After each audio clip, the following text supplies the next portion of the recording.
Yang juga menjadi sorotan, saudara, polisi menyita rumah, uang tunai, mobil hingga perhiasan senilai miliaran rupiah yang diduga merupakan hasil tindak pidana pencucian uang peredaran narkoba. Direktorat Reserse Narkoba Polda Kalimantan Barat menyebutkan mobil dan barang-barang ini adalah hasil sitaan dari 3 tersangka kasus peredaran narkotika.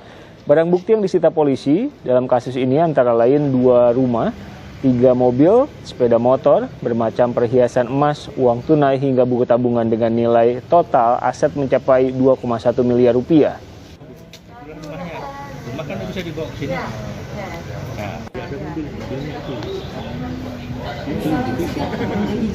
Tiga tersangka dugaan kasus pencucian uang hasil peredaran narkoba ditangkap polisi selama bulan Mei hingga Juni lalu. Barang bukti yang disita nantinya akan dilakukan pembuktian terbalik sumber harta tersangka.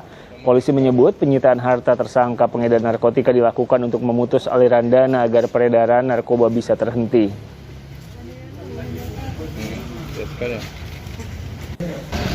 Para pelaku yang kita ungkap di sini tidak selesai hanya tindak pidana narkoba aja. Rekan-rekan perlu ketahui, akan kita istilahnya miskinkan. Ya. Kenapa kita tindak lanjuti tindak pidana uang, pencucian uang? Karena orang-orang atau bandar yang kita ungkap, kenapa masih bisa bekerja? Karena masih memiliki uang ya di dalam. Jangan direkam, Bapak. Polisi. Iya, saya tahu kamu. Ini video amatir penangkapan salah satu tersangka peredaran gelap narkotika yang berinisial SM oleh Ditres Narkoba Polda Kalimantan Barat beberapa waktu lalu. Dari tangan salah satu tersangka, polisi menyita sabu seberat 4 ons dan aset senilai 701 juta rupiah. 3 tersangka yang ditangkap polisi dalam kasus peredaran narkoba ini rata-rata memiliki aset 300 juta sampai 1,1 miliar rupiah. Polisi. Iya, saya tahu kamu beli. Untuk mengulas penyitaan harta pengedar narkoba di Pontianak, Kalimantan Barat, saya sudah bersama dengan Direktur Reserse Narkoba Polda Kalimantan Barat, Kombes Yohanes Hernowo. Pak Yohanes, bisa diceritakan awalnya terungkap dan akhirnya disita barang-barang yang ada di belakang Anda seperti apa? Ya, jadi berawal dari mengungkap tersangka WW, di mana didapatkan barang bukti sabu sebanyak 4 ton. Setelah itu kita kembangkan, ternyata si Wawan ini adalah bandar besar. Dia memiliki kaki tangan, sehingga kita ungkap sampai kaki tangan bawahnya. Setelah kita ungkap, kita ikuti follow the money dan follow the asset. Nah, di sana kita temukan beberapa aset yang diduga hasil dari penjualan narkoba. Hingga aset-aset tersebut seluruhnya kita amankan untuk kita kenakan TPPU-nya. Ya, jadi dari seluruh aset yang kita kumpulkan seluruhnya 2.184.580.000. Sampai saat ini sedang proses untuk perkara tindak pidana narkobanya saat ini sudah tahap 1. Tadi Anda bilang menangkap salah satu bandar besar. Sebesar apa, Pak? Sebenarnya sebesar si Wawan ini sudah lama 3 tahun, ya 3 tahun menjadi bandar. Kemudian peredaran di Pontianak salah satunya adalah Wawan. Memang Wawan sudah menjadi target kami yang lama kita incar. Karena emang Wawan langsung mengambil barang dari negara Malaysia. Gitu Mas Tiko.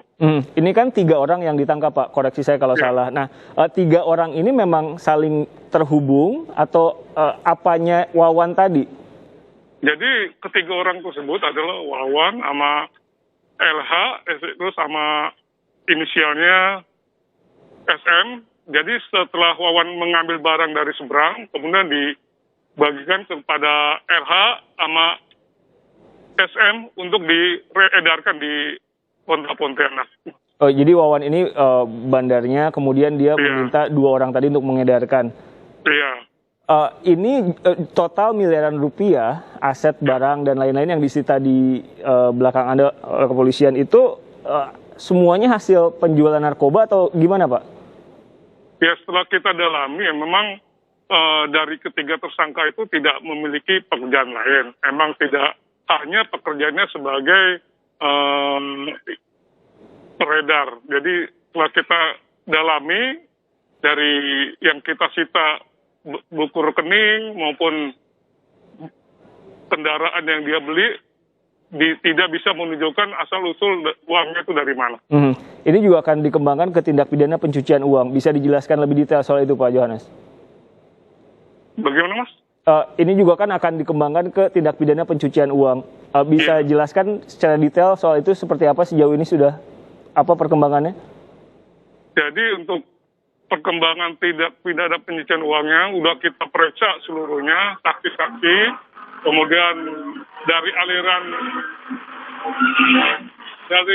aliran banknya juga sudah ikutin. Mungkin semoga sebentar lagi akan tahap 1 juga, Mas.